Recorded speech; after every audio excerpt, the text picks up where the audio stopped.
ফেলুদা চরিত্রে রুদ্রনীল সেনগুপ্ত, আর হ্যাঁ ইন্দ্রনীল সেনগুপ্ত।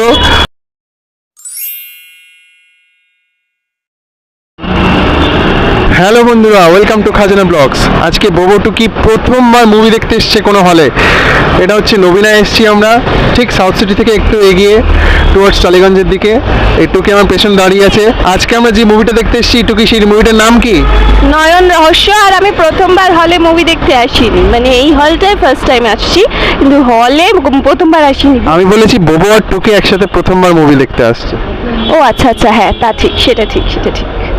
হ্যাঁ হ্যাঁ হ্যাঁ, মুভিটার নাম কি? নয়ন রহস্য। এটা হলো সত্যজিৎ রায় তার শেষের দিকে একটা বিখ্যাত, আমরা জানি আমাদের পরম প্রিয় চরিত্র ফেলুদা, গোয়েন্দা চরিত্র ফেলুদার ওনার শেষ বয়সের দিকে লেখা এই গল্পটি নয়ন রহস্য। এরপরই লাস্ট উনি লিখেছিলেন রবার্টসনের রুবি। তো এই নয়ন রহস্য নিয়ে ওনারই ছেলে সন্দীপ রায় বইটি পরিচালনা করেন। তো সেটাই আমরা আজকে দেখব, 4টের সময় শো। তো চলো আজকে দেখে তোমাদেরকে জানাবো কেমন কি লাগলো।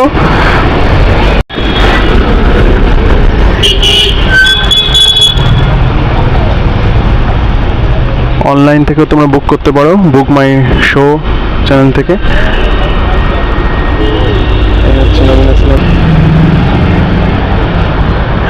এখানে প্রাইসটা তোমাদেরকে দেখিয়ে রাখি। এই যে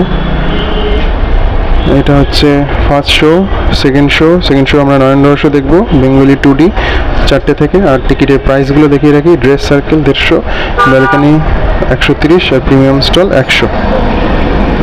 প্রিমিয়াম সিট নিচে থাকে আর ব্যালকনি ড্রেস সার্কেল ওপরে থাকে। আমরা নিয়েছিলাম দুটো প্রিমিয়াম, 100 টাকা করে। মোটামুটি 1 ঘন্টা আগে চলে এসেছি।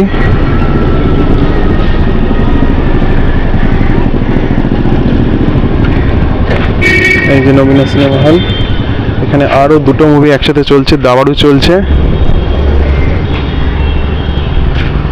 লোকজন এসে জড়ো হয়েছে, আস্তে আস্তে ঢুকবে।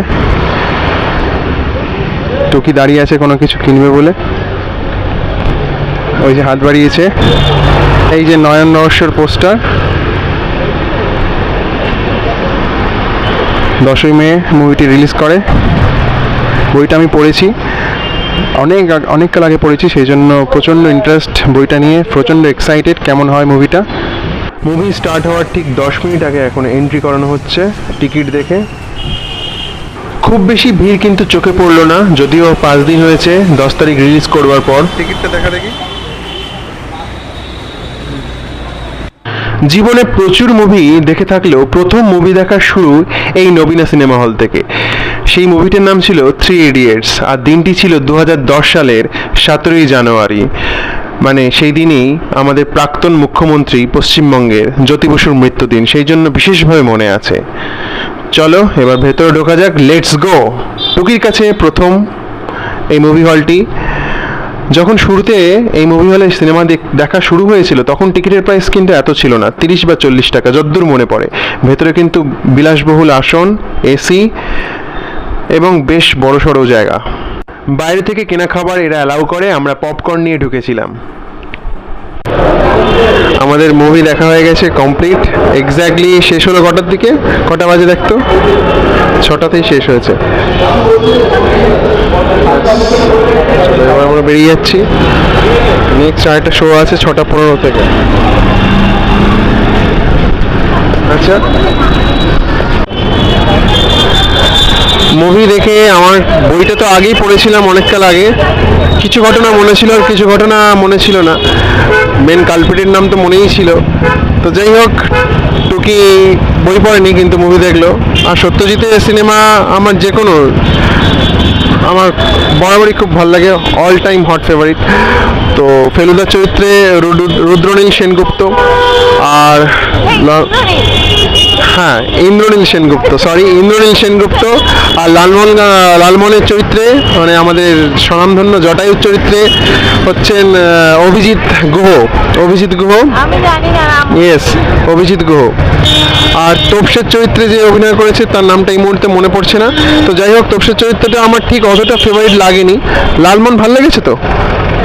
তোর কেমন লেগেছে টোটালি? লালমোহন মাবু যিনি হয়েছেন খুবই মানে বাচ্চাদের মতো মিষ্টি একটা মানুষ। আর যে ইন্দ্রনীল সেনগুপ্ত যে হয়েছে ফেলুদা, অন্যান্য ফেলুদা যারা হয়েছিল যেমন তাদের থেকে অত ভালো নয়, তবে অ্যাক্টিংটা বেশ মোটামুটি ভালোই লাগলো, মোটামুটি ভালো লেগেছে, খুব বেশি না। 10-এর মধ্যে কত দিবি? মুভিটাকে 7। আমি কিন্তু 10-এর মধ্যে এটাকে 8ই দিচ্ছি।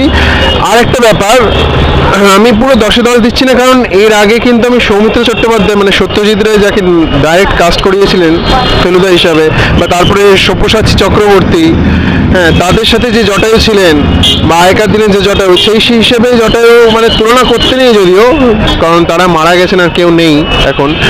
তো আর সব্যসাচী চক্রবর্তী অনেক বয়স হয়ে গেছেন। তো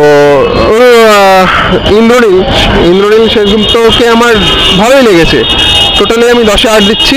তো তোমরাও পারলে মুভিটা দেখো, আর ভালোই লেগেছে। চলো বাই। রিভিউ দেওয়ার